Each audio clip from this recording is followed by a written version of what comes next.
In Cairo, a muezzin calls faithful Muslims to prayer.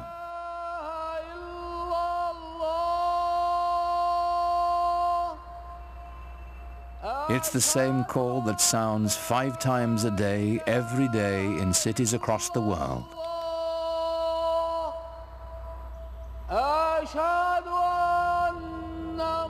Nearly a quarter of the people on earth respond to it, bound together by the enduring spirit of Islam.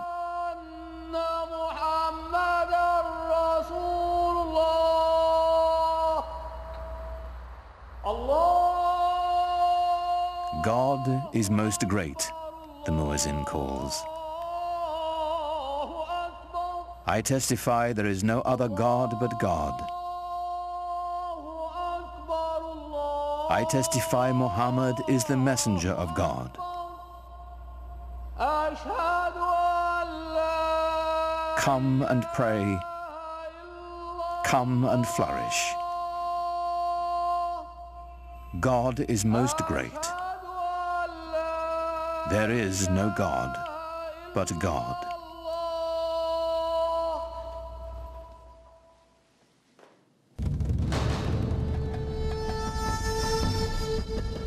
In the unfolding of history, Islamic civilization has been one of humanity's grandest achievements.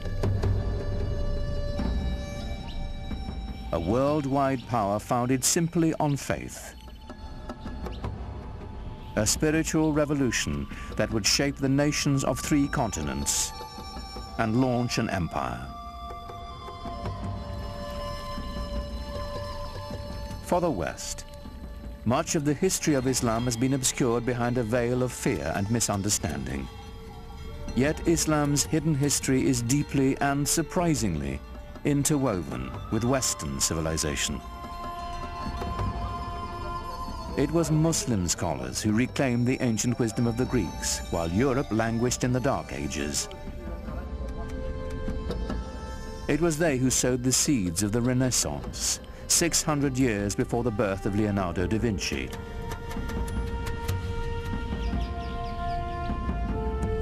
From the way we heal the sick, to the numerals we use for counting, cultures across the globe have been shaped by Islamic civilization. But all this began with the life of a single, ordinary man, and the profound message he proclaimed would change the world forever. His name was Muhammad.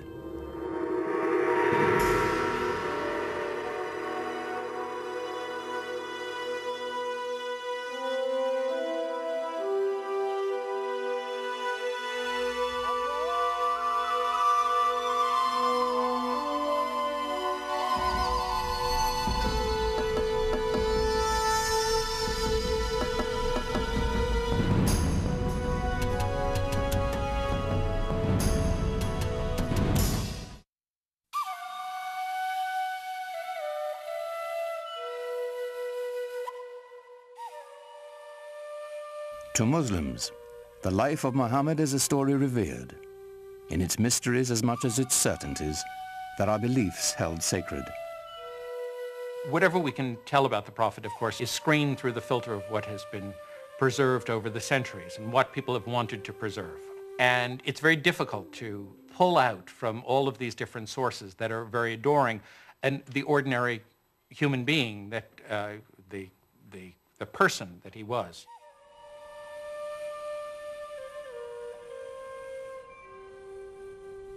We do know that Muhammad was born in or around 570 AD in the sun-blasted Arabian Peninsula, a land of savage scarcity whose Bedouin tribes were locked in a constant state of tribal war.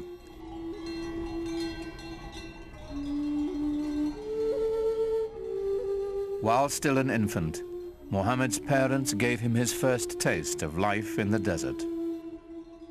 Muhammad was from a town, Mecca, but he was sent off to live with the Bedouin because the people, even in the town of Mecca, felt that the Bedouin were the holders of the deeper cultural Arab values. And the Bedouin view the townspeople as having lost their really authentic roots in Arab culture and the poetry and animal husbandry and all the things that they do so well. By the time Muhammad was 6, both of his parents had died, and he was taken under the protection of his uncle, chief of his clan. Being an outsider gave him a singular perspective. He'd been orphaned early and developed very early on a passionate sense of concern for those who are left out of society. To be orphaned in a tribal society where clan and family relationships are your keys to everything, success, status, honor, dignity, is to face what it really feels like to be marginalized. And that obviously had a very deep impression on him as a young man. In some ways, it was detrimental, of course, to grow up without parents, but in other ways, he was so adaptable. He had many parents, he had many fathers, he had many mothers, so it made him a child of everybody. Muhammad's clan, like Arabs all across the Arabian Peninsula, would share the stories that had been told and retold for generations. Pre-Islamic Arabian civilization was largely an oral culture, and was tremendous respect for and admiration for people who could express themselves orally, and especially those who could recite poetry almost at the drop of a hat. Some of the most important people in a tribe were the poets. As they sang of the glory of the tribe, they told the story of the tribe. To the Bedouin, the word had a mystical importance. Poets linked the tribe to its ancestors and celebrated values older than memory.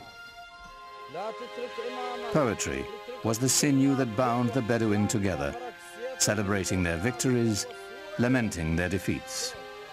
The poems themselves, like the poems of Homer, both celebrate this great heroic ethos and yet intimate in the deepest way the tragedy that this ethos of constant tribal warfare brings to people.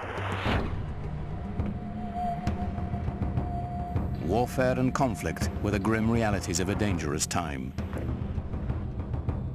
Muhammad's uncle taught him the skills he'd need to survive in a world where even a prophet would wield a bow and arrow.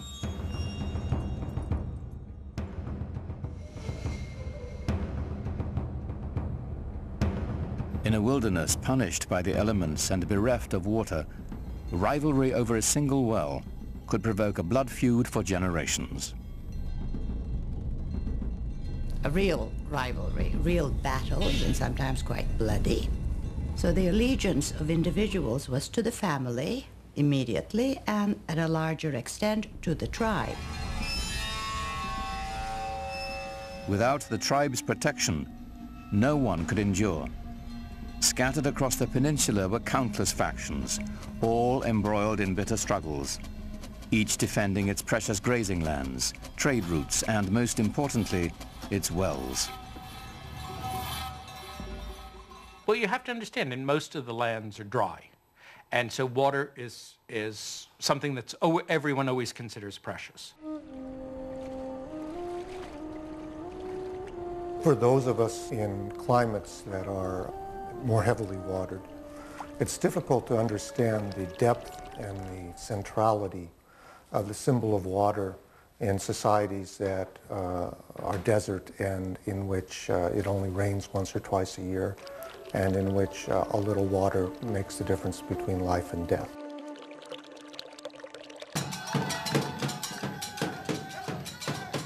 Each clan had its own separate gods and totems, to water and wind, fire and night,